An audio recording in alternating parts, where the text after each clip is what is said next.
Hello everyone. आज आपण English बोलण्यासाठी काही छोटी वाक्य पाहणार आहे. तर चला तर वेळ न घालवता आपण ते वाक्य पाहू. इंग्लिश बोलण्यासाठी आपल्याला खूप महत्त्वाचे म्हणजे व्होकॅब्युलरी आपली वाढली पाहिजे, म्हणजे नक्कीच आपली इंग्लिश लवकर सुधारेल. त्यासाठी आपल्याला छोटी छोटी वाक्य, छोटे छोटे शब्द लक्षात राहणे खूप महत्त्वाचे आहे. तरच तुमचे इंग्लिश सुधारेल. जोपर्यंत तुमची व्होकॅब्युलरी वाढणार नाही तोपर्यंत तुम्हाला इंग्लिश जास्त प्रमाणात बोलता येणार नाही. चला तर वेळ न घालवता छोटी छोटी वाक्य आपण पाहू. आपलं पहिलं वाक्य आहे आजचं, डोंट वरी म्हणजे काळजी करू नका. डोंट वरी म्हणजे काळजी करू नका. मी सहमत नाही.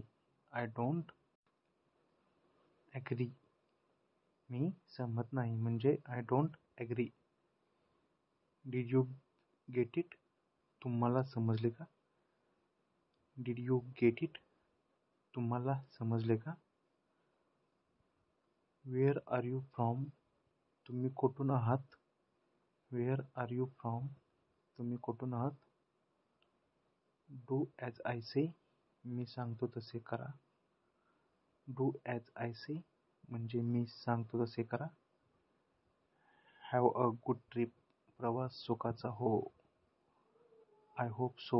मला अशी आशा आहे. आय होप सो म्हणजे मला अशी आशा आहे. Good morning. सुप्रभात. I did not understand. मला समजले नाही. आय डिड नॉट अंडरस्टँड म्हणजे मला समजले नाही. I am sorry. मला माफ करा. कम क्विकली. लवकर ये. कम क्विकली म्हणजे लवकर ये. Talk you later. तुमच्याशी किंवा तुझ्याशी नंतर बोलू.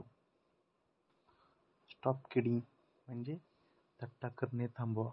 स्टॉप किडिंग म्हणजे थट्टा करणे थांबवा. तर मित्रांनो, कसा वाटला व्हिडिओ आवडला तर प्लीज माझ्या चॅनलला सबस्क्राईब करा. तुमचा एक सबस्क्राईब माझ्यासाठी खूप महत्त्वाचा असेल.